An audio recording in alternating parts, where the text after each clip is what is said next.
किस अनुच्छेद के तहत सरकारी नौकरियों में पिछड़े वर्ग के लिए आरक्षण का प्रावधान किया गया है?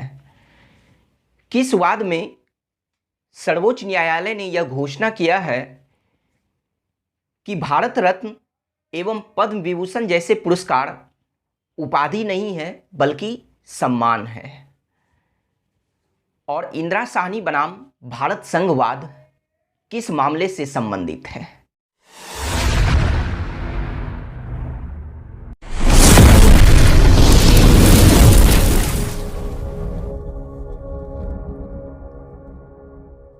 हेलो एवरीवन, मैं सुमित, आप सभी का मेरे यूट्यूब चैनल सैकी जीके पर स्वागत है। पिछले क्लास में हम लोग समानता के अधिकार को शुरू किए थे, जिसके अंतर्गत अनुच्छेद 14 एवं 15 के बारे में पढ़े थे। आज उसी क्लास को कंटिन्यू कर रहे हैं और आज के क्लास में हम लोग अनुच्छेद 16, 17 एवं 18 के बारे में पढ़ेंगे। तो चलिए शुरू करते हैं आज की क्लास को और सबसे पहले बात करते हैं अनुच्छेद 16 के बारे में। सर्वप्रथम अगर बात करें तो अनुच्छेद 16 के अंतर्गत जो मौलिक अधिकार प्रदान किए गए हैं वह सिर्फ और सिर्फ भारत के नागरिकों को प्रदान किए गए हैं, वह सभी व्यक्तियों को प्रदान नहीं किए गए हैं। अब अगर बात करें तो अनुच्छेद 16 के कुल 6 उपखंड हैं। अनुच्छेद 16 के 1 से लेकर अनुच्छेद 16 के 6 तक। और उन 6 उपखंडों की बात करें तो उनमें से अनुच्छेद 16 का 1 एवं 16 का 2 मूल अधिकार है, मतलब नागरिकों को प्रदान किए गए मूल अधिकार है। जबकि बाकी के जो 4 अनुच्छेद बचते हैं, अनुच्छेद 16 का 3 से लेकर 16 के 6 तक, तो ये चारों इन 2 अनुच्छेद के अपवाद हैं। तो चलिए सबसे पहले बात करते हैं अनुच्छेद 16 के 1 के बारे में कि इसके तहत यह प्रावधान किया गया है कि लोक नियोजन अर्थात सरकारी नौकरी के विषय में अवसर की समानता का प्रावधान किया गया है। सबसे पहले बात करें लोक नियोजन की, तो लोक नियोजन में लोक का अर्थ होता है सार्वजनिक अर्थात सरकारी, नियोजन का अर्थ होता है रोजगार मतलब नौकरी। तो लोक नियोजन का अर्थ क्या हुआ? सार्वजनिक रोजगार या फिर सरकारी नौकरी। अब बात करें अवसर की समानता। अवसर का मतलब क्या होता है? मौका, किसी को समान मौका देना, मतलब सभी नागरिकों को समान मौका प्रदान करना या समान अवसर प्रदान करना। तो अब अगर हम बात करें कि इस अनुच्छेद के तहत जो प्रावधान किया गया है, तो इसे पूरे अच्छे तरीके से अगर हम समझें तो इसका मतलब यह है कि राज्य के अधीन किसी पद पर नियोजन या फिर नियुक्ति में सभी नागरिकों को समान अवसर प्रदान किया जाएगा। अब बात करते हैं कि यहाँ एक वर्ड लिखा हुआ है कि लोक नियोजन मतलब सरकारी नौकरी के विषय में अवसर की समानता। ठीक है, तो यहाँ विषय को हम लोग जानते हैं, समझते हैं कि सरकारी नौकरी के विषय में तो इस विषय के अंतर्गत कौन कौन सी बातें आती है। ठीक है, यानी यह विषय किसकी किसकी व्याख्या करती है। तो यहाँ विषय कहने का मतलब सिर्फ प्रारंभिक नियुक्ति से नहीं है। प्रारंभिक नियुक्ति कहने का मतलब कि आप जब किसी एग्जाम को क्रैक करके आप किसी पद के लिए जब आपका चयन होता है और उस पर उस पद के लिए जब आप पहली बार नियुक्त होते हैं तो उसे कहते हैं प्रारंभिक नियुक्ति। तो यहाँ विषय कहने का मतलब सिर्फ प्रारंभिक नियुक्ति से नहीं है बल्कि पदोन्नति जिसे कहते हैं प्रमोशन, फिर पदच्युति मतलब पद से हटाना, मतलब रिमूवल, पद से रिमूव कर देना। फिर उसके बाद करें इस विषय के अंतर्गत और कौन कौन से आते हैं? वेतन, पेंशन, ग्रेच्युटी।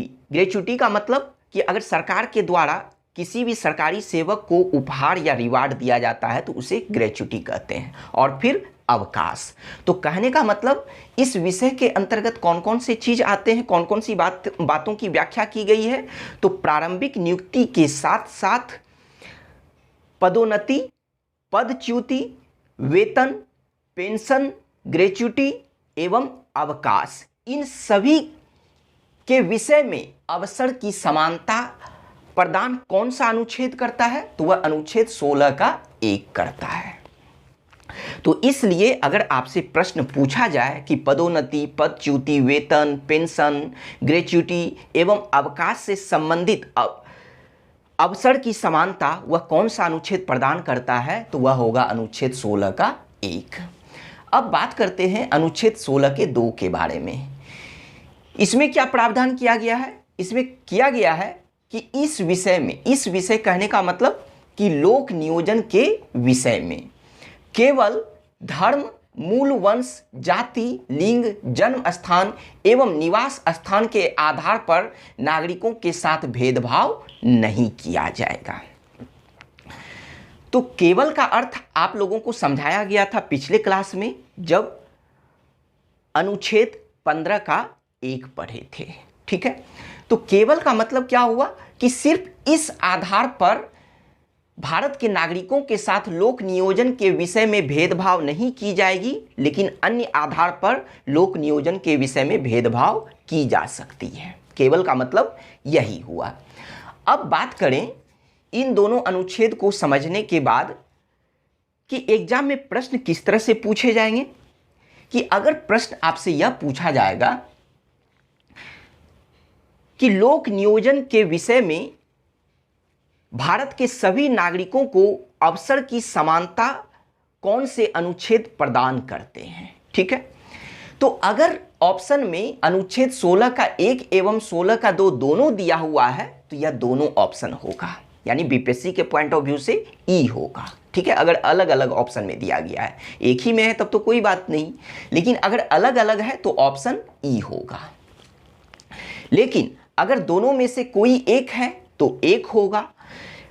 लेकिन फिर तीसरे तरह की ऑप्शन की बात करें तो प्रश्न सेम रहेगा कि लोक नियोजन के विषय में भारत के सभी नागरिकों को अवसर की समानता प्रदान कौन सा अनुच्छेद करता है। तो अगर ऑप्शन में अनुच्छेद 16, 17, 18 इस तरह से रहे तो अनुच्छेद फिर आपको 16 लगाना है, वहां ई नहीं लगाना है, ठीक है। चलिए अब आगे बढ़ते हैं कि यह जो अनुच्छेद 16 का 2 है, या फिर हम सरल शब्दों में कहें कि अनुच्छेद 16, ठीक है, क्योंकि अनुच्छेद 16 के ही 16 का 1 एवं 16 का 2 है। तो अनुच्छेद 16 अनुच्छेद 15 से व्यापक है, विस्तृत है। क्यों? क्योंकि आप यहां पर देखिए कि यहां पर केवल के अंतर्गत निवास स्थान को भी शामिल किया गया है, जबकि हम लोग अनुच्छेद 15 के 1 के अंतर्गत क्या पढ़े थे कि केवल धर्म, मूल वंश, जाति, लिंग एवं जन्म स्थान के आधार पर किसी भी नागरिकों के साथ भेदभाव नहीं किया जाएगा। वहां निवास स्थान को नहीं शामिल किया गया था, मतलब वहां पर निवास स्थान के आधार पर भेदभाव किया जा सकता था। लेकिन अगर अनुच्छेद 16 की बात करें तो यहां देखिए निवास स्थान को भी जोड़ा गया है, अर्थात अब आप निवास स्थान के आधार पर लोक नियोजन के विषय में आप नागरिकों के बीच भेदभाव नहीं कर सकते हैं। तो इसी आधार पर हम यह कह सकते हैं कि अनुच्छेद 16 अनुच्छेद 15 से व्यापक है या विस्तृत है। इस 2 अनुच्छेद को पढ़ने के बाद अब हम बात करते हैं इसके अपवाद की, मतलब कौन कौन से अपवाद हैं। तो अनुच्छेद 16 के 3, 4, 5 एवं 6। तो सर्वप्रथम बात करते हैं अनुच्छेद 16 के 3 के बारे में। इसके तहत क्या प्रावधान किया गया है? इस अनुच्छेद के तहत संसद को यह शक्ति प्रदान की गई है कि वह कानून के द्वारा किसी भी राज्य के कुछ सरकारी नौकरियों में निवास की शर्त या अर्हता को लागू कर सकती है। निवास की शर्त या अर्हता कहने का मतलब यह हुआ कि अगर मान लीजिए कि कोई बिहार का वैकेंसी आया, ठीक है, मान लीजिए बीपीएससी को ही ले लीजिए कि अगर बीपीएससी का फॉर्म निकला, वैकेंसी आया और उसमें सरकार के द्वारा अगर यह मतलब सरकार के द्वारा कानून बनाकर यह प्रावधान कर दिया जाए कि बीपीएससी का फॉर्म सिर्फ वही भर सकते हैं जो बिहार के निवासी हैं और दूसरे किसी भी राज्य के निवासी इस फॉर्म को नहीं भर सकते हैं। तो ऐसा प्रावधान संसद किस अनुच्छेद के तहत कर सकती है? तो वह अनुच्छेद 16 के 3 के तहत कर सकती है। और यह शक्ति किसे प्रदान किया गया है? तो वह संसद को प्रदान किया गया है। हर तरह के बातों को ध्यान से सुनकर कॉपी में नोट डाउन करना है कि किसे यह शक्ति प्रदान किया गया है? तो संसद को प्रदान किया गया है। किस अनुच्छेद के तहत? तो अनुच्छेद 16 के 3 के तहत। किस संदर्भ में? तो किसी भी राज्य के कुछ सरकारी नौकरियों में निवास की शर्त को वह लागू, या शर्त को ही अर्हता कहा जाता है, उसे लागू कर सकती है। तो संसद ने इसी शक्ति का प्रयोग करके लोक नियोजन अधिनियम 1957 पारित किया था। और यह अधिनियम किससे था? तो सरकारी नौकरियों में निवास को लेकर, उसी से रिलेटेड यह अधिनियम पारित किया गया था संसद के द्वारा। फिर बात करते हैं कि लेकिन कुछ समय के बाद 1974 में इस अधिनियम को समाप्त कर दिया गया। अब बात करते हैं कि वर्तमान में यह व्यवस्था, मतलब अनुच्छेद 16 के 3 के तहत जो व्यवस्था है कि किसी भी राज्य के सरकारी नौकरियों में निवास की शर्त को लागू करना, तो यह वर्तमान में इस तरह की व्यवस्था 2 राज्यों में है, एक आंध्र प्रदेश और दूसरा तेलंगाना। अगर आंध्र प्रदेश की बात करें तो 32वां संविधान संशोधन के द्वारा अनुच्छेद 371 के घ को जोड़ा गया। घ को डी भी लिख सकता है एग्जाम में, 371 का डी या 371 का घ। तो 32वां संविधान संशोधन के द्वारा अनुच्छेद 371 के घ को शामिल करके आंध्र प्रदेश राज्य के लिए इस तरह का प्रावधान किया गया। अब बात करते हैं तेलंगाना राज्य के लिए। तो तेलंगाना राज्य के लिए क्या किया गया कि आंध्र प्रदेश पुनर्गठन अधिनियम 2014 के तहत इस 371 के घ को तेलंगाना राज्य तक विस्तारित किया गया। मतलब तेलंगाना राज्य के लिए भी 371 के घ को विस्तारित किया गया, मतलब उसे बढ़ाया गया। लेकिन किसके द्वारा? तो राज्य, ये आंध्र प्रदेश पुनर्गठन अधिनियम 2014 के द्वारा। यह तो था 16 का 3। अब बात करते हैं अनुच्छेद 16 के 4 के बारे में। अनुच्छेद 16 का 4 क्या कहता है कि सरकारी नौकरी में पिछड़े वर्ग या फिर अन्य पिछड़े वर्ग, जिसे शॉर्ट में ओबीसी कहा जाता है, अदर बैकवर्ड कास्ट, तो पिछड़े वर्ग के लिए आरक्षण का प्रावधान किया गया है। किस अनुच्छेद के तहत? तो अनुच्छेद 16 के 4 के तहत। कहने का मतलब यह हुआ कि इस अनुच्छेद के तहत राज्य सरकारी नौकरियों में, मतलब राज्य के अधीन सरकारी नौकरियों में पिछड़े वर्ग के लिए आरक्षण का प्रावधान कर सकती है अगर राज्य को लगता है कि राज्य के अधीन सरकारी सेवाओं में पिछड़े वर्गों का समान प्रतिनिधित्व नहीं है, तो फिर उनके लिए आरक्षण का प्रावधान कर सकती है। अब बात करते हैं कि जब पिछड़े वर्ग की बात आई तो यहां से 3 तरह का प्रश्न बनता है कि सर्वप्रथम अगर हम बात करें कि पिछड़े वर्ग के लिए शिक्षण संस्थान में आरक्षण का प्रावधान किस अनुच्छेद के तहत किया गया, तो वह हम लोग पिछले क्लास में पढ़ चुके हैं कि वह अनुच्छेद 15 के 4 के तहत किया गया था। लेकिन शब्द को ध्यान से सुनिए कि शिक्षण संस्थान में पिछड़े वर्ग के लिए या अन्य पिछड़े वर्ग के लिए या ओबीसी के लिए आरक्षण का प्रावधान वह अनुच्छेद 15 के 4 के तहत किया गया था। दूसरा प्रश्न अगर आपसे पूछा जाए कि सरकारी नौकरियों में पिछड़े वर्ग के लिए आरक्षण का प्रावधान किस अनुच्छेद के तहत किया गया, तो वह होगा अनुच्छेद 16 का 4। लेकिन अब तीसरे प्रश्न को ध्यान से सुनिए, वह यह है कि अगर आपसे पूछा जाए कि पिछड़े वर्ग के लिए आरक्षण का प्रावधान किस अनुच्छेद के तहत किया गया, शब्द को समझिएगा। यहां क्या बोला गया? पिछड़े वर्ग के लिए आरक्षण का प्रावधान, लेकिन किसमें आरक्षण का प्रावधान यह छुपा लिया गया कि शिक्षण संस्थान में या नौकरी में, इन बातों को छुपा लिया गया। तो क्या बोला गया?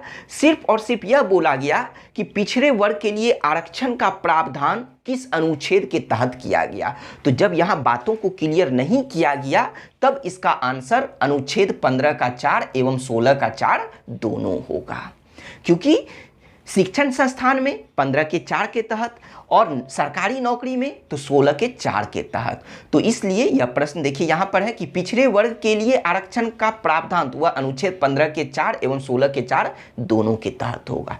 तो इन प्रश्नों को आपको ध्यान में रखना है। अब बात करते हैं कि जब बात आई अनुच्छेद 15 के 4 एवं 16 के 4 की, तो इससे संबंधित एक वाद है। वाद मतलब मामला। वह वाद है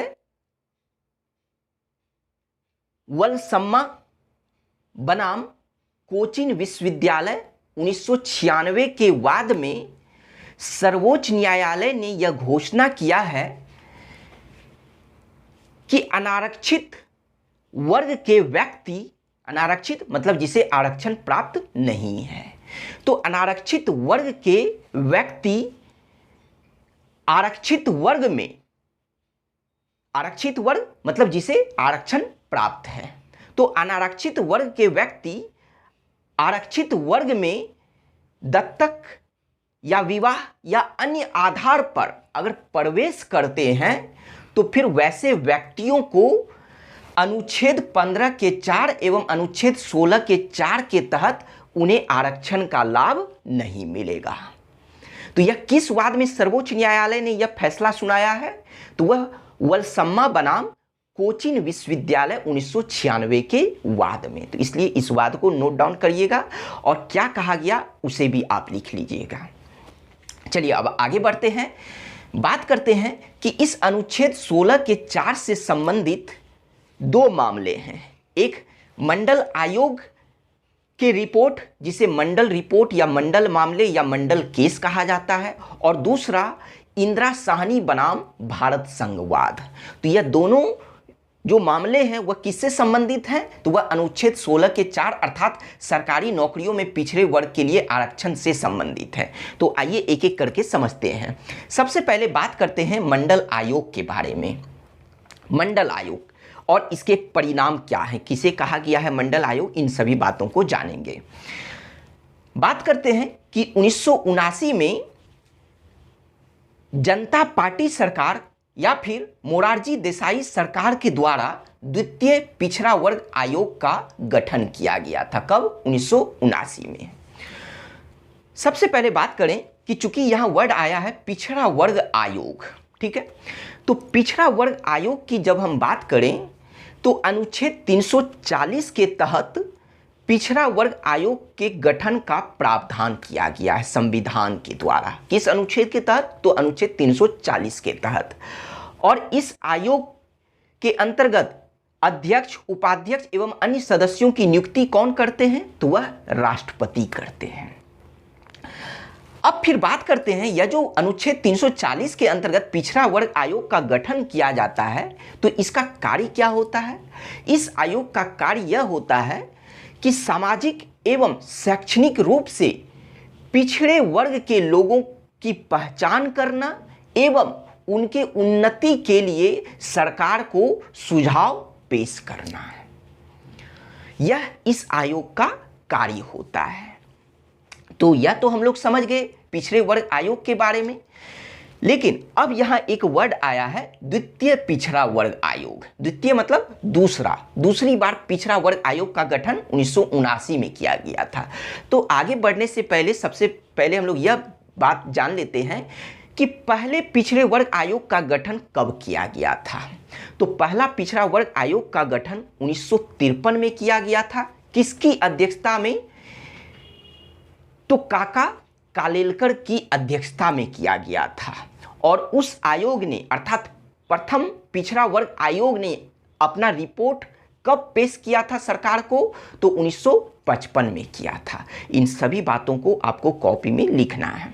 चलिए अब यहाँ से आगे बढ़ते हैं और बात करते हैं द्वितीय पिछड़े वर्ग आयोग के बारे में। ये 1979 में द्वितीय पिछड़े वर्ग आयोग का गठन किया गया था। किसके द्वारा? तो जनता पार्टी की उस समय सरकार थी, तो उसी सरकार के द्वारा। और प्रधानमंत्री कौन थे? तो मोरारजी देसाई थे। तो इसी वजह से हम कह सकते हैं कि जनता पार्टी सरकार या फिर मोरारजी देसाई सरकार के द्वारा इस पिछड़े वर्ग आयोग का गठन 1979 में किया गया था। इसके अध्यक्ष कौन थे? तो संसद सदस्य बीपी मंडल को इस द्वितीय पिछड़े वर्ग आयोग का अध्यक्ष बनाया गया था। बीपी मंडल, जिनका पूरा नाम बिंदेश्वरी प्रसाद मंडल था। तो चूंकि बीपी मंडल की अध्यक्षता में इस द्वितीय पिछड़े वर्ग आयोग का गठन किया गया था, इसी वजह से इस आयोग को मंडल आयोग भी कहा जाता है। यहां तक बातें क्लियर हुई होगी।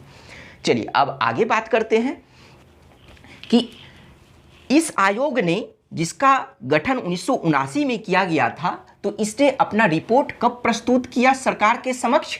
तो 1980 में इसने रिपोर्ट प्रस्तुत किया और इन्हीं के रिपोर्ट को मंडल रिपोर्ट, क्योंकि मंडल आयोग के द्वारा यह रिपोर्ट पेश किया गया था, तो इसी रिपोर्ट को मंडल रिपोर्ट या मंडल केस या मंडल मामला कहा जाता है।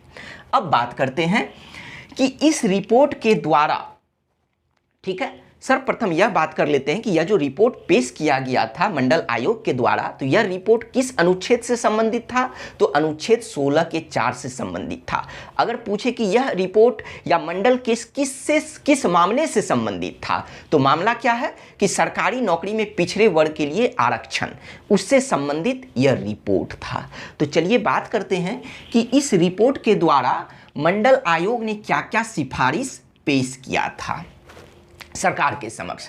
तो सर्वप्रथम बात करें कि इस रिपोर्ट के द्वारा उन्होंने जाति आधार पर पिछड़े वर्ग का निर्धारण करने की सिफारिश की थी। मतलब कहने का मतलब यह हुआ कि इस आयोग ने कहा कि जाति के आधार पर पिछड़े वर्ग का निर्धारण किया जा सकता है, केवल आर्थिक आधार पर पिछड़े वर्ग का निर्धारण नहीं किया जा सकता है, लेकिन जाति के आधार पर, अर्थात केवल जाति के आधार पर पिछड़े वर्ग का निर्धारण किया जा सकता है। लेकिन थोड़ा पीछे चलिए और यहाँ 16 के 2 में आप देखिए कि यहाँ क्या लिखा गया है कि केवल में जाति, यहाँ देखिए जाति वर्ड है, कि केवल जाति के आधार पर लोक नियोजन, मतलब सरकारी नौकरी के विषय में नागरिकों के साथ भेदभाव नहीं किया जा सकता है। लेकिन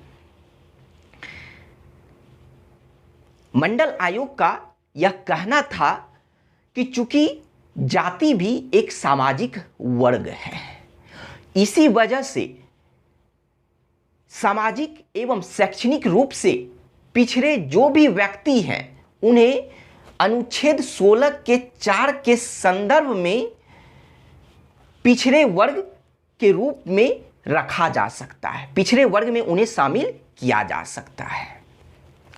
तो इसी वजह से इन्होंने यह सिफारिश किया था कि केवल जाति के आधार पर पिछड़े वर्ग का निर्धारण किया जा सकता है, आर्थिक आधार पर नहीं।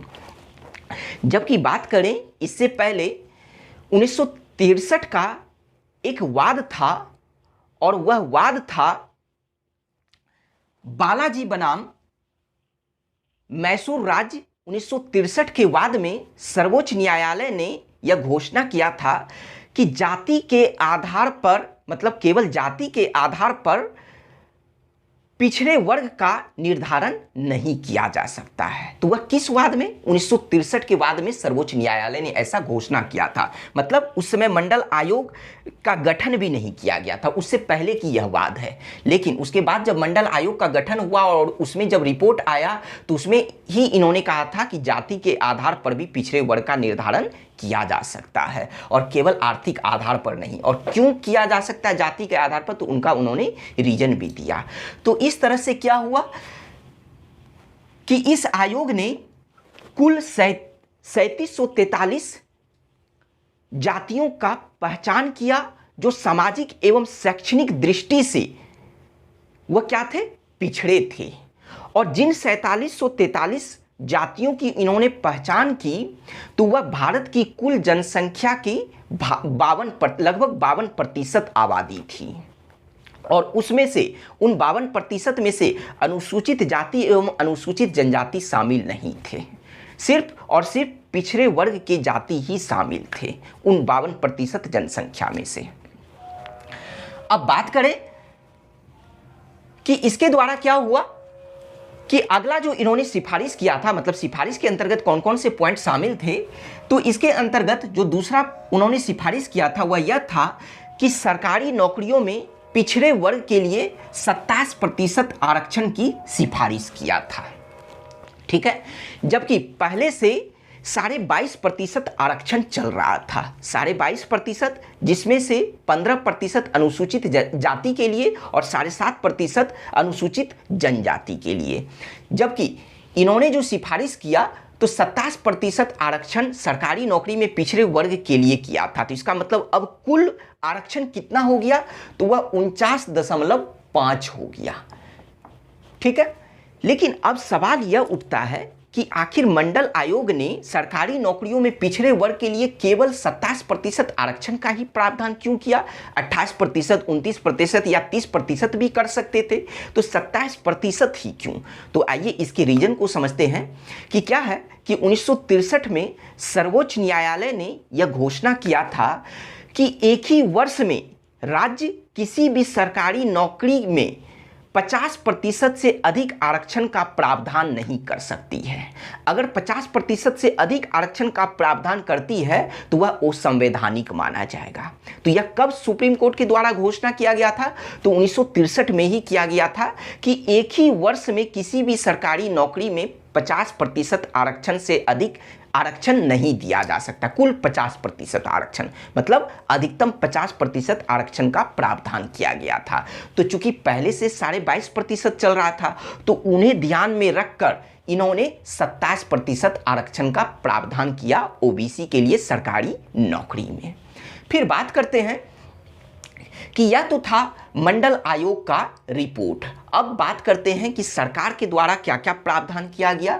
1990 में क्या हुआ कि वीपी सिंह की सरकार ने, ठीक है, वीपी सिंह की सरकार ने मंडल आयोग को मानते हुए, मतलब कह सकते हैं लगभग 10 साल बाद, क्योंकि 1980 में इन्होंने अपना रिपोर्ट सौंपा था, तो लगभग 10 साल के बाद वीपी सिंह सरकार ने मंडल आयोग की रिपोर्ट को मानते हुए इन्होंने सरकारी नौकरियों में पिछड़े वर्ग के लिए 27% आरक्षण की घोषणा कर दी। और फिर क्या हुआ कि 1991 में नरसिंह राव सरकार ने, या नोट कीजिएगा कि 1991 में नरसिंह राव सरकार ने इसमें 2 परिवर्तन किए। 2 परिवर्तन कौन कौन सा? तो एक कि पिछड़े वर्ग को जो 27% आरक्षण का प्रावधान किया गया है, तो उस 27% वह जो 27% आरक्षण है, तो वह सिर्फ और सिर्फ पिछड़े वर्ग के गरीब लोगों को मिलना चाहिए, संपन्न वर्ग के लोगों को नहीं मिलना चाहिए। संपन्न वर्ग मतलब क्रीमी लेयर, तो पिछले वर्ग के क्रीमी लेयर को यह 27% आरक्षण नहीं मिलना चाहिए, सिर्फ गरीब लोगों को मिलना चाहिए। तो इसका मतलब यह हुआ कि 1991 में नरसिंह राव सरकार के द्वारा जो 2 परिवर्तन किए गए थे, तो उसमें से एक परिवर्तन यह था कि उन्होंने आर्थिक आधार पर आरक्षण का प्रावधान किया पिछड़े वर्ग में, पिछड़े वर्ग के लिए सरकारी नौकरी में। फिर दूसरा जो इन्होंने प्रावधान किया था वह यह था कि आर्थिक वर्ग के कमजोर सवर्ण वर्गों के लिए, जिसे शॉर्ट में EWS कहा जाता है, ठीक है, तो आर्थिक वर्ग के कमजोर सवर्ण वर्गों के लिए 10% आरक्षण का इन्होंने प्रावधान किया था। तो क्या हुआ, यह सभी मामले पर बहुत सारा भारत में विरोध हुआ था। तो विरोध होने के बाद क्या हुआ कि यह जो मंडल आयोग से संबंधित जो रिपोर्ट था, यानी यह मंडल केस जो था, तो यह मंडल केस की जांच कहां पर की गई? तो 1992 में सुप्रीम कोर्ट में की गई। यानी यह मामला 1992 में सुप्रीम कोर्ट पहुंचा, सर्वोच्च न्यायालय पहुंचा। तो अब बात करते हैं कि जब यह मामला सर्वोच्च न्यायालय पहुंचा तो किसी न किसी वाद के द्वारा ही उसकी जांच की जाएगी, मंडल रिपोर्ट की जांच की जाएगी। तो वह वाद कौन सा था? तो इंदिरा साहनी बनाम भारत संघ 1992 के वाद में सर्वोच्च न्यायालय ने इस मंडल केस की जांच की थी। तो आगे बढ़ने से पहले हम लोग यह जान लेते हैं कि चूंकि इंदिरा साहनी बनाम भारत संघवाद में मंडल रिपोर्ट की जांच की गई थी, तो इसी वजह से इस वाद को मंडल मामला से संबंधित वाद भी कहा जाता है। अब दूसरी बात, तो चूंकि मंडल रिपोर्ट या मंडल केस अनुच्छेद 16 के 4 से संबंधित है, तो इसी वजह से हम कह सकते हैं कि यह वाद किससे संबंधित है? तो अनुच्छेद 16 के 4 से संबंधित है। अब अनुच्छेद ना पूछ के अगर यह पूछे कि इंदिरा साहनीवाद किस मामले से संबंधित है, तो चूंकि अनुच्छेद 16 के 4 में क्या प्रावधान किया गया है कि सरकारी नौकरी में पिछड़े वर्ग के लिए आरक्षण, तो इसका मतलब यह हुआ कि इंदिरा साहनी बनाम भारत संघ 1992 का जो वाद है, इस वाद में सर्वोच्च न्यायालय द्वारा दिया गया निर्णय वह सरकारी नौकरी में पिछड़े वर्ग के लिए आरक्षण से संबंधित था। तो इन सभी बातों को ध्यान में रखना है। चलिए अब हम लोग आगे बढ़ते हैं। तो इसमें क्या है कि इस वाद में मतलब इस वाद के अंतर्गत मंडल रिपोर्ट को सुलझाने के लिए या फिर अनुच्छेद 16 के 4 से संबंधित प्रावधान को सुलझाने के लिए 9 सदस्यों वाली पीठ का गठन किया गया। ठीक है, तो जिसमें से खुद मुख्य न्यायाधीश भी, उस समय के जो तत्कालीन भारत के मुख्य न्यायाधीश थे, वो भी उस कमिटी में 9 सदस्यों वाली पीठ में शामिल हुए थे। और उस समय मुख्य न्यायाधीश कौन थे भारत के, तो उनका नाम था एच.एम. कानिया। तो इस पीठ ने 6:3 के बहुमत से अपना निर्णय दिया। ठीक है, तो निर्णय इन्होंने जो दिया और उस निर्णय के द्वारा क्या क्या व्यवस्था किया गया था अनुच्छेद 16 के 4 के संदर्भ में, या फिर हम कहें कि सरकारी नौकरियों में पिछड़े वर्ग के लिए आरक्षण के संदर्भ में इन्होंने क्या क्या व्यवस्था किया था, उसके बारे में जानेंगे। लेकिन उससे पहले यह हम लोग जान लेते हैं कि अगर आपसे यह प्रश्न पूछा जाता है कि इस वाद की अध्यक्षता किसने किया था, तो खुद मुख्य न्यायाधीश ने किया था। दूसरा प्रश्न इस तरह से पूछा जा सकता है कि इंदिरा साहनी बनाम भारत संघ वाद के समय भारत के मुख्य न्यायाधीश कौन थे, तो एच.एम. कानिया थे। यह सभी प्रश्न को आप समझे। अब चलिए बात करते हैं कि इस वाद के तहत सर्वोच्च न्यायालय ने क्या मतलब प्रावधान क्या था, क्या निर्णय सुनाया था, क्या व्यवस्था दिया था, तो उसके बारे में बात करते हैं। सर्वप्रथम बात करें तो सर्वोच्च न्यायालय ने इस वाद के तहत 27% आरक्षण को वैध माना। 27% आरक्षण को वैध कहने का मतलब कि सरकारी नौकरियों में पिछड़े वर्ग के लिए 27% आरक्षण सही है, उसे सही माना। लेकिन इन्होंने एक शर्त रखा कि क्रीमी लेयर मतलब पिछड़े वर्ग के जो संपन्न वर्ग हैं, जिसे क्रीमी लेयर कहा जाता है, तो पिछड़े वर्ग के क्रीमी लेयर को यह 27% आरक्षण का लाभ नहीं मिलना चाहिए। तो कहने का मतलब यह हुआ कि इस वाद में सर्वोच्च न्यायालय ने तो यह वैधता घोषित कर दी कि जाति के आधार पर पिछड़े वर्ग का जो गठन किया गया वह तो सही है, लेकिन जब जाति के आधार पर जो पिछड़े वर्ग का चुनाव करने का जो निर्णय था उसे तो उन्होंने सही माना, लेकिन फिर उसमें एक कंडीशन डाल दिया कि वह जो आरक्षण पिछड़े वर्ग को दिया जाएगा तो वह संपन्न वर्ग को नहीं दिया जाएगा, सिर्फ गरीब वर्ग के लोगों को दिया जाएगा। इसका मतलब अब इसी वाद में इन्होंने यह प्रावधान कर दिया कि पिछड़े वर्ग के अंतर्गत क्रीमी लेयर एवं नॉन क्रीमी लेयर के चीजों को लेकर आ गया। ठीक है, तो अगर आपसे पूछा जाए कि किस वाद में जाति के आधार पर पिछड़े वर्ग का निर्धारण करना वैध माना गया, तो वह होगा इंदिरा साहनी बनाम भारत संघ वाद में। ठीक है, और किस वाद में उसे अवैध माना गया था, तो वह होगा बालाजी बनाम मैसूर राज 1963 के वाद में। आगे बढ़ते हैं। आगे और क्या प्रावधान किया गया, क्या फैसला सुनाया गया, तो फैसला दूसरा यह था कि प्रोन्नति में आरक्षण नहीं दिया जाएगा। प्रोन्नति कहने का मतलब प्रमोशन में आरक्षण प्रदान नहीं किया जाएगा। तीसरा पॉइंट कि अधिकतम 50% आरक्षण ही प्रदान किया जाएगा। अधिकतम 50% आरक्षण मतलब सरकारी नौकरियों में एक ही वर्ष में सिर्फ और सिर्फ 50% आरक्षण ही प्रदान किए जाएंगे।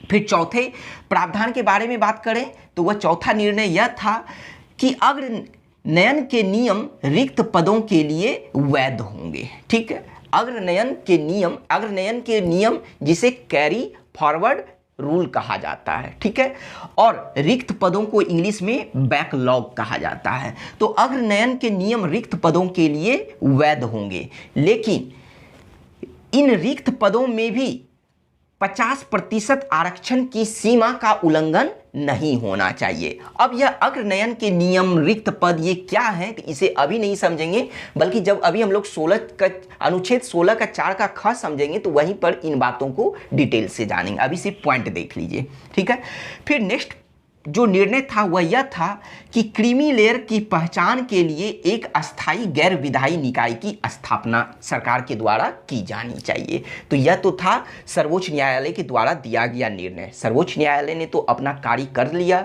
अब बारी थी भारत सरकार की, यानी सरकार की काम करने की अब बारी थी। तो इस निर्णय के बाद सरकार के द्वारा क्या क्या कदम उठाए गए, आइए उसके बारे में जानते हैं। सर्वप्रथम बात करते हैं कि भारत सरकार ने रामनंदन समिति का गठन किया था। किसके लिए? तो क्रीमी लेयर की पहचान के लिए, क्योंकि सर्वोच्च न्यायालय ने कहा था कि क्रीमी लेयर की पहचान के लिए एक अस्थायी गैर विधायी निकाय का स्थापना किया जाना चाहिए। तो इसी वजह से रामनंदन समिति का गठन सरकार के द्वारा क्रीमी लेयर की पहचान करने के लिए की गई थी। और इस समिति ने अपना रिपोर्ट कब पेश किया? तो 1993 में किया। सरकार ने इनके रिपोर्ट को यानी इनके सुझाव को स्वीकार कर लिया, और स्वीकार करने के बाद भारत सरकार ने क्या किया कि 1993 में पिछड़े वर्ग के लिए, यहां नोट कर लीजिएगा कि पिछड़े वर्ग के लिए राष्ट्र आयोग का गठन किया। ठीक है, और इस आयोग का कार्य क्या था कि कौन क्रीमी लेयर है, कौन क्रीमी लेयर नहीं है, मतलब अनुच्छेद 16 के 4 के तहत किसे क्रीमी लेयर में रखना है, किसे नहीं रखना है। तो यह किसका कार्य था?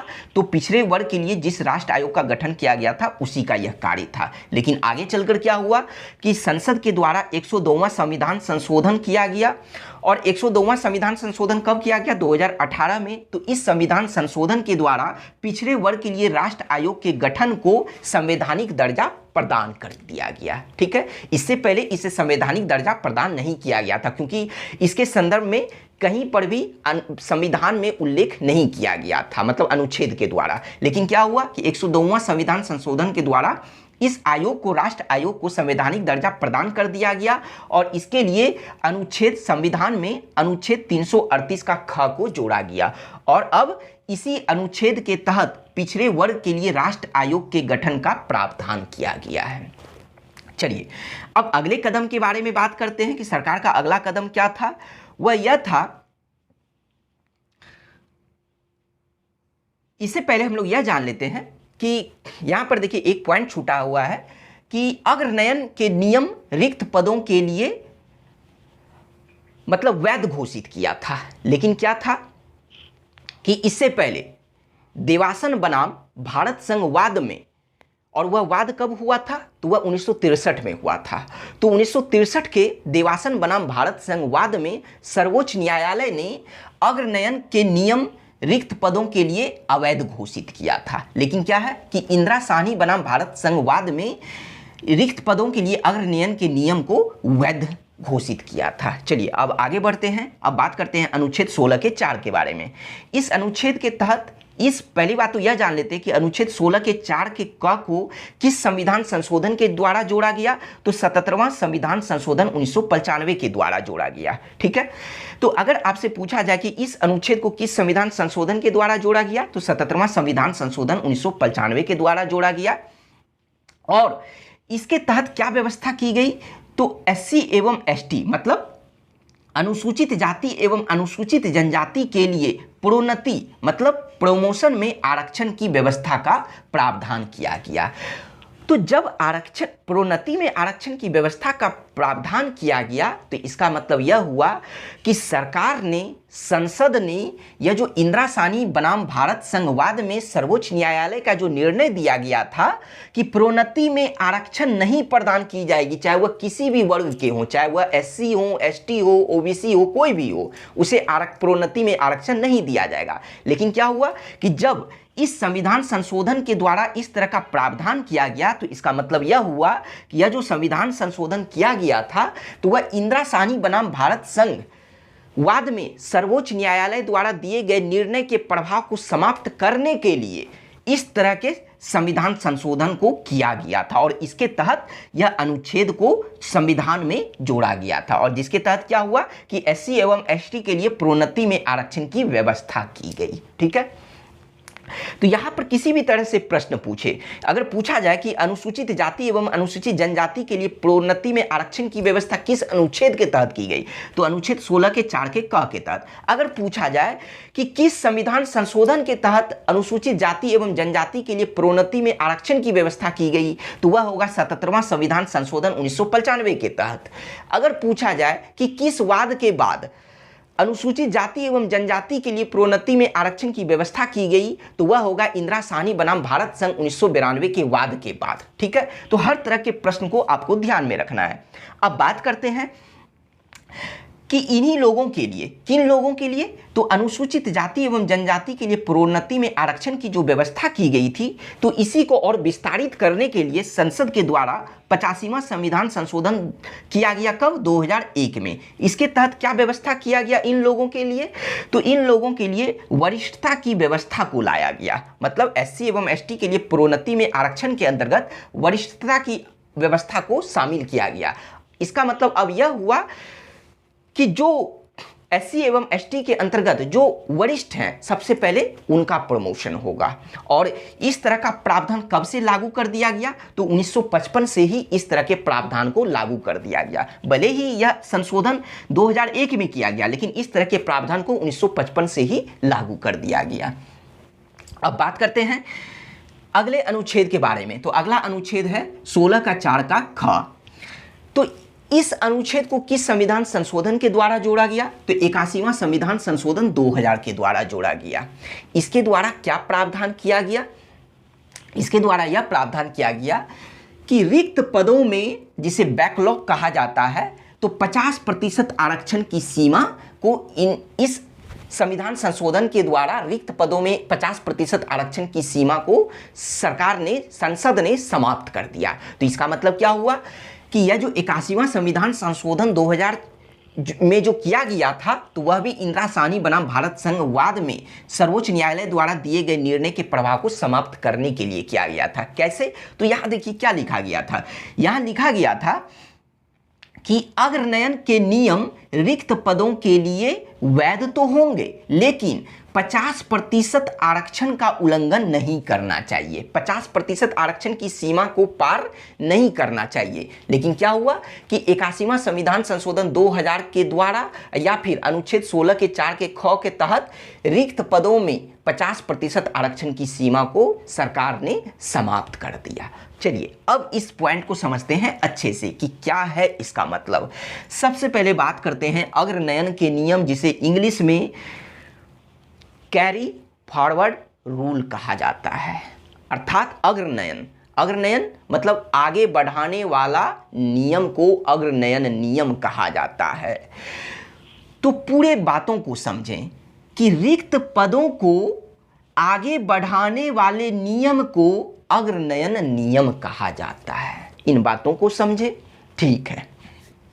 अब बात करते हैं कि ठीक है, रिक्त पदों को आगे बढ़ाने वाले नियम को अग्रनयन नियम कहा जाता है और उसे सर्वोच्च न्यायालय के द्वारा वैध भी माना गया था। ठीक है, और उसमें जो फिर 50% आरक्षण का जो बात कही गई थी कि उस रिक्त पदों में भी 50% आरक्षण का उल्लंघन नहीं होना चाहिए। तो पहले इस बात को समझते हैं और फिर इस बात को समझेंगे कि यहाँ पर सीमा समाप्त करने का मतलब क्या है। और रिक्त पद को इंग्लिश में बैकलॉग, जबकि अग्रनयन के नियम को कैरी फॉरवर्ड रूल कहा जाता है।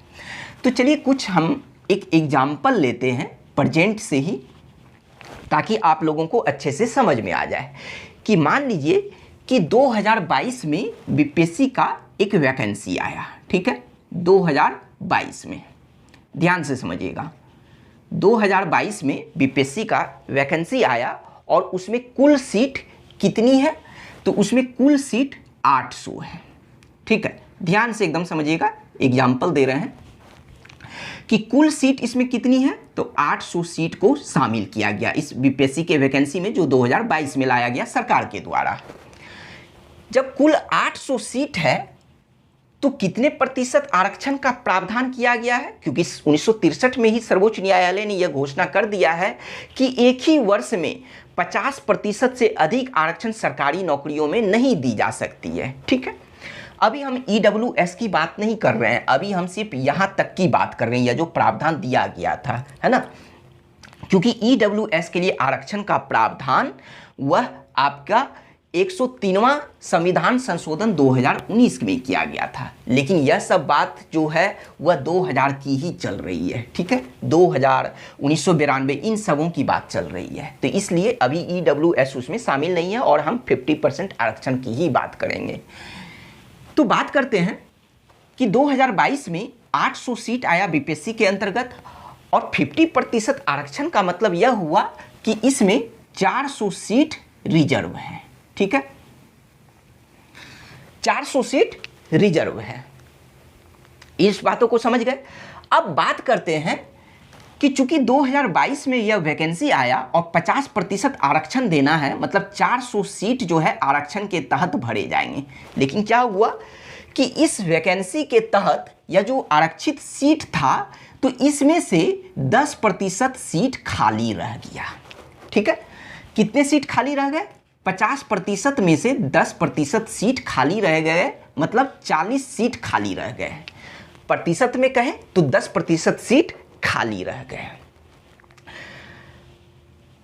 अब क्या है कि यह जो 10% सीट को कैसे भरा जाएगा, तो इस 10% सीट जो खाली रह गए, जिसे रिक्त पद कहा गया, ठीक है, जिसे इंग्लिश में बैकलॉग कहा गया।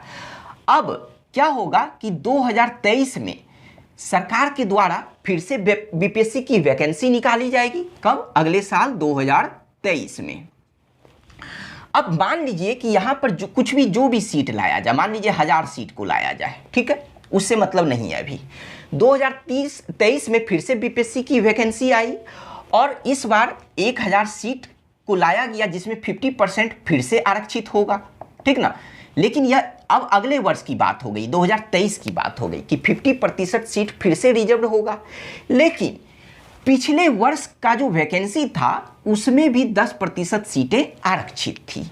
तो क्या है कि अब यह जो अगली वैकेंसी आई, तो इसी अगली वैकेंसी के तहत जो है यह पिछले रिक्त पद को भरा जाएगा।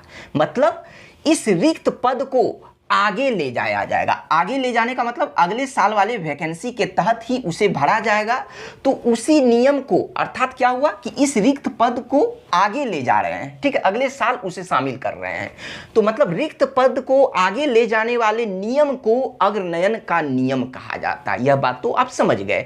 यानी इसे सर्वोच्च न्यायालय ने 1992 में वैध भी घोषित किया कि ऐसा बिल्कुल कर सकती है राज्य सरकार या सरकार, ठीक है, केंद्र सरकार या राज्य सरकार कर सकती है ऐसा।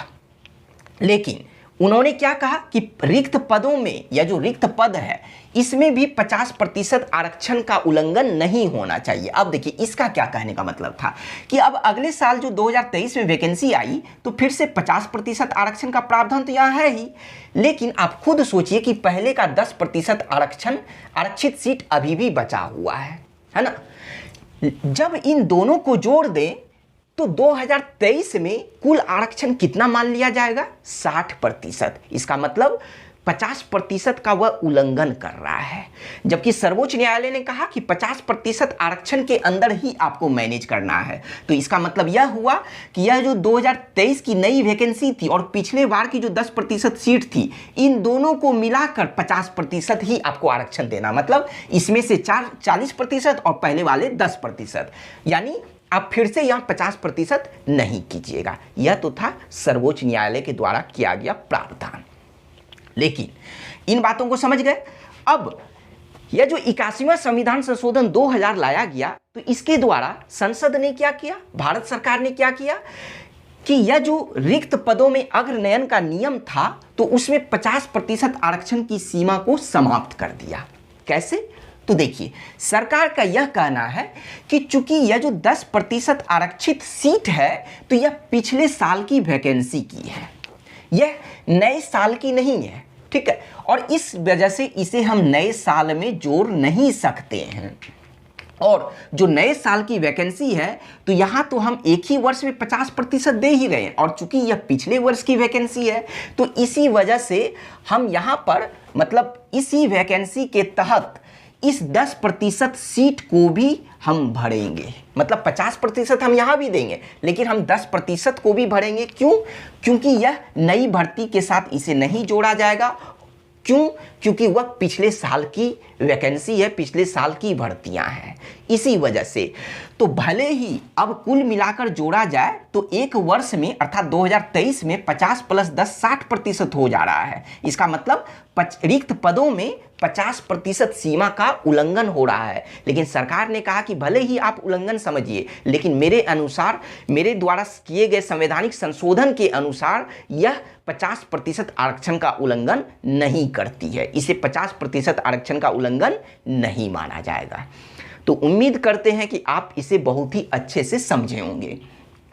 तो आप समझ गए कि इस अनुच्छेद को 81वां संविधान संशोधन 2000 के द्वारा जोड़ा गया और रिक्त पदों में अग्रनयन के सिद्धांत को जो वैध तो घोषित किया ही गया, लेकिन उसमें 50% आरक्षण की सीमा को समाप्त कर दिया गया।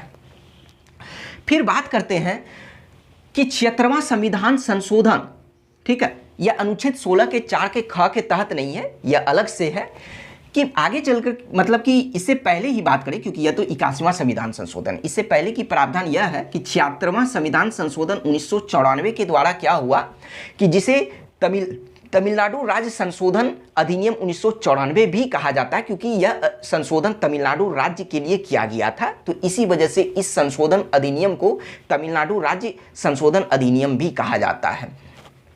तो इस संविधान संशोधन के द्वारा क्या प्रावधान किया गया कि तमिलनाडु राज्य के अधीन, सिर्फ और सिर्फ तमिलनाडु राज्य के लिए है कि तमिलनाडु राज्य के अधीन शिक्षण संस्थानों एवं सरकारी नौकरियों में SC, ST एवं OBC के लिए आरक्षण की सीमा 50% से बढ़ाकर 69% कर दिया गया। तो यह सिर्फ तमिलनाडु राज्य के लिए, और किस संविधान संशोधन के द्वारा? तो 76वां संविधान संशोधन 1994 के द्वारा। अब चलिए बात करते हैं अनुच्छेद 16 के 5 के बारे में। 16 का 5 क्या कहता है कि राज्य धर्म के आधार पर नियुक्ति की व्यवस्था कर सकती है। जबकि यहाँ पर अपवाद में, चूंकि यह सब अपवाद चल रहा है, तो यहाँ पर देखिए लिखा भी गया है कि केवल धर्म के आधार पर भेदभाव नहीं किया जा सकता, लेकिन चूंकि यह अपवाद है तो इसे समझते हैं कि इसके द्वारा, इस अनुच्छेद के द्वारा यह प्रावधान किया गया है कि अगर राज्य को ऐसा लगे कि किसी धार्मिक संस्थानों के लिए उसी धर्म के व्यक्तियों की नियुक्ति की जरूरत है, तो राज्य धर्म के आधार पर भेदभाव कर सकती है और धर्म के आधार पर भेदभाव करते हुए उसी धर्म के लोगों की नियुक्ति कर सकती है। तो यही था यह 16 के 5 के तहत किया गया प्रावधान। अब फिर बात करते हैं अनुच्छेद 16 के 6 के बारे में। इसके तहत क्या हुआ कि सबसे पहले बात करते हैं कि इस अनुच्छेद को 103वां संविधान संशोधन 2019 के द्वारा जोड़ा गया, अनुच्छेद 16 के 6 को। आगे बढ़ने से पहले हम यह जान लेते हैं कि 103वां संविधान संशोधन 2019 के द्वारा किन किन अनुच्छेद को जोड़ा गया।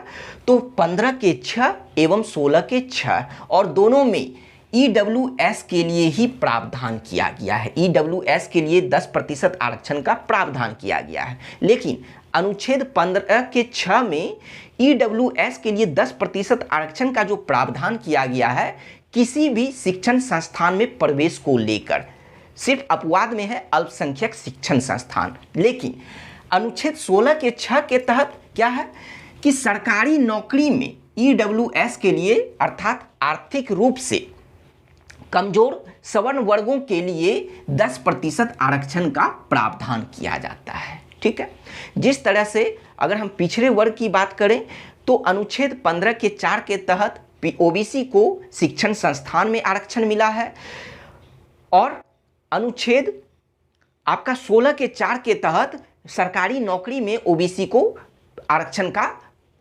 प्रावधान किया गया है। ठीक उसी तरीके से अनुच्छेद 15 के 6 के तहत EWS के लिए 10% आरक्षण शिक्षण संस्थान में, और अनुच्छेद 16 के 6 के तहत EWS के लिए 10% आरक्षण सरकारी नौकरी में किया गया है। तो यही था अनुच्छेद 16। अब बात करते हैं अनुच्छेद 17 के बारे में। अनुच्छेद 17 क्या कहता है? तो अनुच्छेद 17 के अंतर्गत अस्पृश्यता, जिसे बोलचाल की भाषा में छुआछूत कहा जाता है। तो अस्पृश्यता या छुआछूत का उन्मूलन या जिसे अंत भी कहते हैं, तो अनुच्छेद 17 के द्वारा इस छुआछूत का अंत करने का प्रावधान किया गया है और कि इसके संबंध में किसी भी तरह का आचरण का निषेध किया गया है, मतलब उसे रोकने का प्रावधान किया गया है। अब बात करते हैं आगे कि यह जो अस्पृश्यता है जिसे छुआछूत कहा जाता है, तो यह संरचनात्मक हिंसा का सबसे खराब स्वरूप है। इसे संरचनात्मक हिंसा का सबसे खराब स्वरूप माना जाता है। संरचनात्मक हिंसा कहने का मतलब क्या है कि इसका तात्पर्य ऐसे सुनियोजित तरीके से है जिसके द्वारा सामाजिक ढांचा एवं समाज में व्यक्तियों के हितों को नुकसान पहुंचाता है एवं उन्हें अवसर प्रदान नहीं करता है, माने उन्हें अवसर से वंचित करता है। उसे ही कहते हैं संरचनात्मक हिंसा। और इस संरचनात्मक हिंसा के उदाहरण कौन कौन से हैं? तो जैसे प्रजातिवाद, नस्लवाद, फिर आपका वर्गीकरण एवं अस्पृश्यता, यह सब संरचनात्मक हिंसा के उदाहरण हैं। अब बात करते हैं कि आखिर अस्पृश्यता या छुआछूत का चलन कैसे हुआ, इसका ट्रेंड कैसे चला।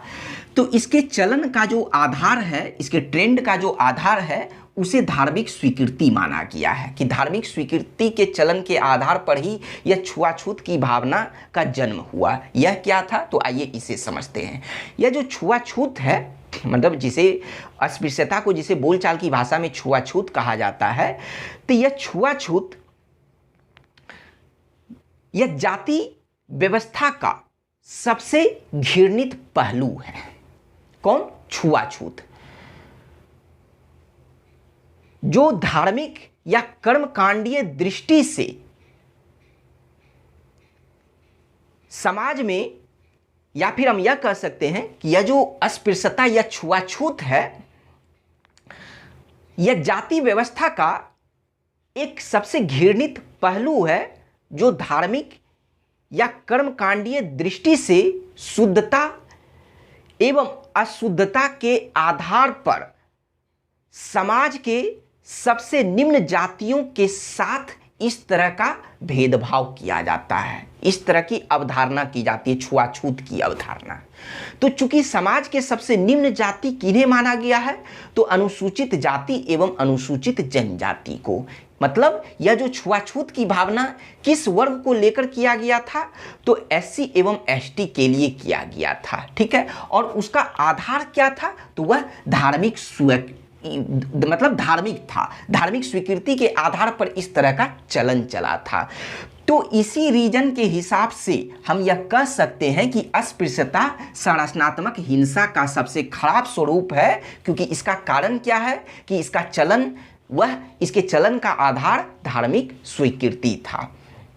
अब बात करते हैं कि अस्पृश्यता से संबंधित जो भी अपराध हैं उन्हें दंडिक अपराध माना गया है, ठीक है। मतलब उसके विरुद्ध दंड देने का प्रावधान किया गया है। तो इस संदर्भ में अनुच्छेद 35 के तहत संसद को यह शक्ति प्रदान की गई है कि जो भी अस्पृश्यता से संबंधित आचरण करते हैं तो उसे दंड दिया जा सकता है, अनुच्छेद 35 के तहत। तो संसद अपनी इसी शक्ति का प्रयोग करते हुए इन्होंने अस्पृश्यता अपराध अधिनियम 1955 पारित किया। मतलब 1955 में अस्पृश्यता से संबंधित अपराध अधिनियम को पारित किया, ठीक है। जिस अधिनियम के तहत जो भी अस्पृश्यता से संबंधित अपराध करेंगे उन्हें 500 का जुर्माना या 6 माह का कारावास या फिर दोनों दिया जा सकता है।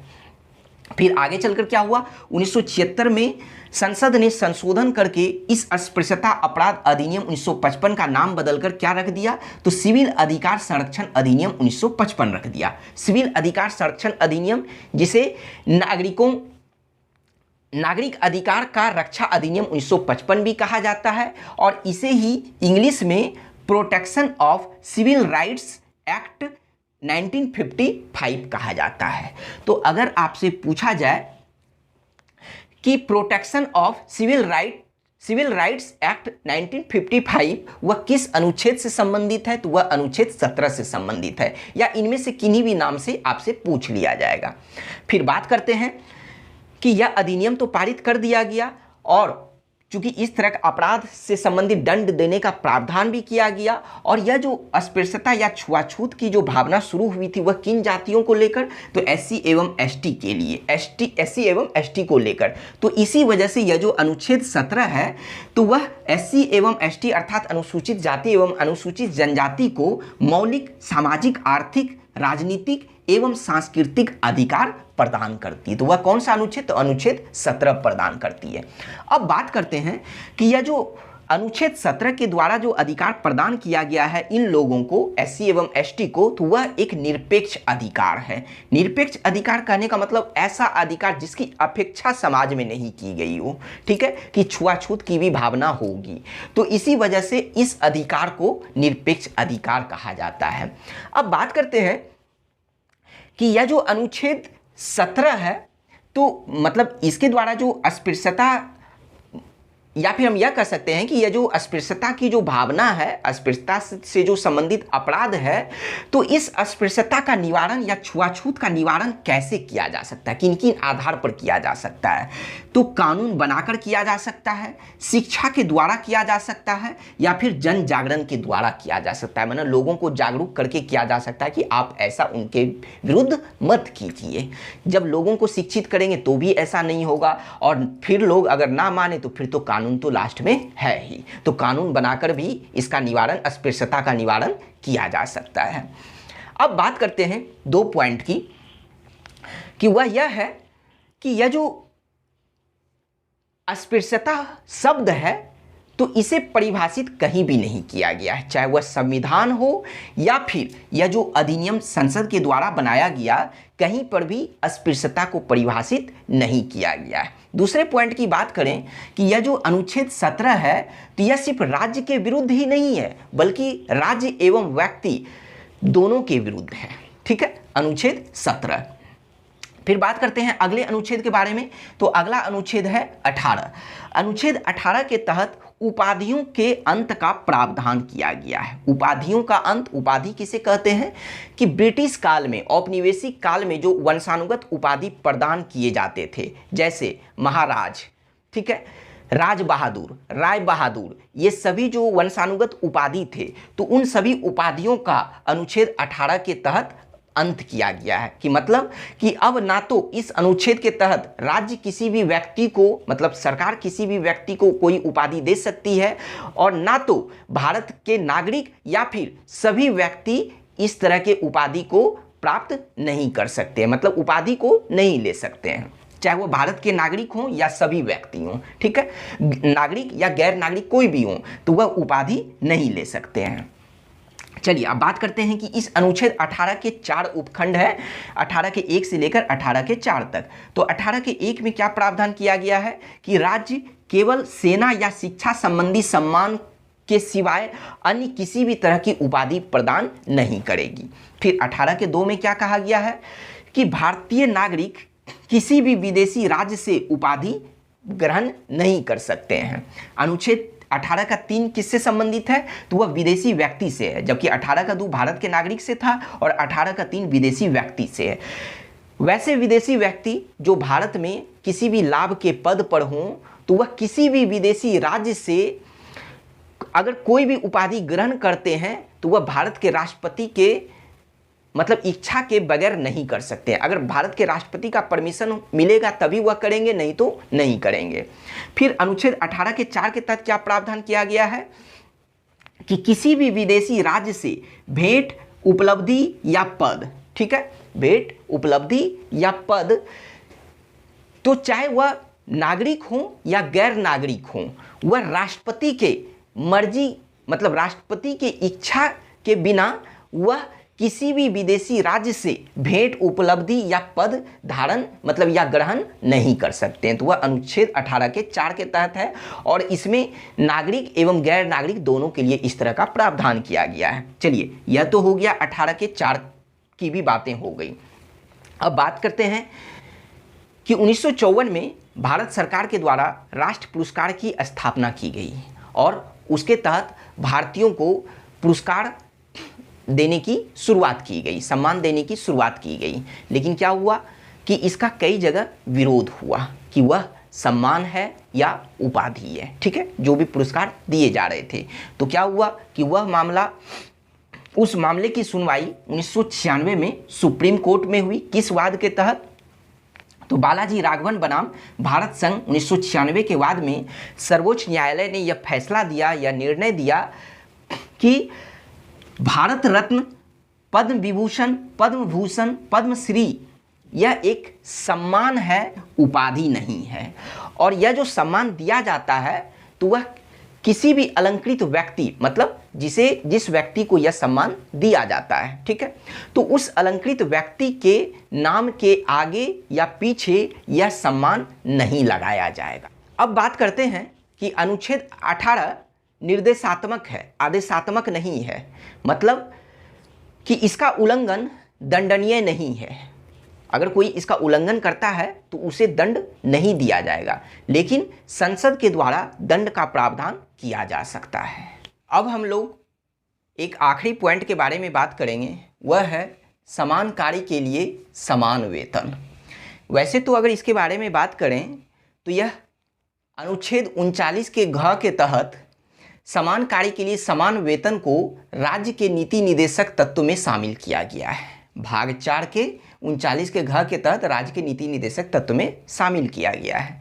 लेकिन क्या है कि सर्वोच्च न्यायालय को समान कार्य के लिए समान वेतन को मौलिक अधिकार परिभाषित करने की शक्ति प्राप्त है। कैसे? तो संविधान की प्रस्तावना में प्रयुक्त समाजवाद शब्द, जिसके बारे में जब हम प्रस्तावना पढ़ रहे थे तो वहां पढ़ चुके हैं कि संविधान की प्रस्तावना में प्रयुक्त समाजवाद शब्द को अनुच्छेद 14 तथा अनुच्छेद 16 के साथ अगर मिलाकर पढ़ते हैं इन तीनों को, तब क्या है कि सर्वोच्च न्यायालय को यह समान कार्य के लिए समान वेतन को मौलिक अधिकार परिभाषित करने की शक्ति प्राप्त है। लेकिन किस वाद के तहत? तो रणधीर सिंह बनाम भारत संघ 1982 के वाद में सर्वोच्च न्यायालय के द्वारा यह निर्णय लिया गया कि अगर समाजवाद शब्द को अनुच्छेद 14 एवं अनुच्छेद 16 के साथ मिलाकर पढ़ते हैं तो हम समान कार्य के लिए समान वेतन को मौलिक अधिकार के रूप में परिभाषित कर सकते हैं। तो आज इस तरह से समानता का अधिकार पूर्ण रूप से समाप्त हुआ। Thank you.